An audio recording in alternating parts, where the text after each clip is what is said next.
এবং বর্তমান অবস্থা আপনাদের সামনে তুলে ধরতে। তারই ধারাবাহিকতায় আজকে আমরা এসেছি সিরাজগঞ্জে। আর শুরুতেই দেখতে পেলেন সিরাজগঞ্জের পৌর কবরস্থান। যথারীতি আমি আপনাদের এবং বর্তমান অবস্থা আপনাদের সামনে তুলে ধরতে। তারই ধারাবাহিকতায় আজকে আমরা এসেছি সিরাজগঞ্জে। আর শুরুতেই দেখতে পেলেন সিরাজগঞ্জের পৌর কবরস্থান। যথারীতি আমি আপনাদের 26টি ব্যাংক রয়েছে সিরাজগঞ্জে। সিরাজগঞ্জে মোট 880টি সরকারি প্রাথমিক বিদ্যালয় রয়েছে। সরকারি কোনো মেডিকেল কলেজ না থাকলেও বেসরকারি মেডিকেল কলেজের সংখ্যা 2টি।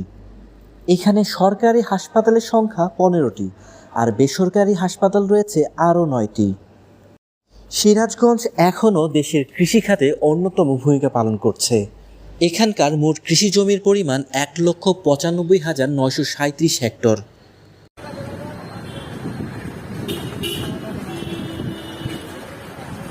প্রিয় দর্শক, আপনারা সিরাজগঞ্জ শহরের অলিগলি দেখতে পাচ্ছেন।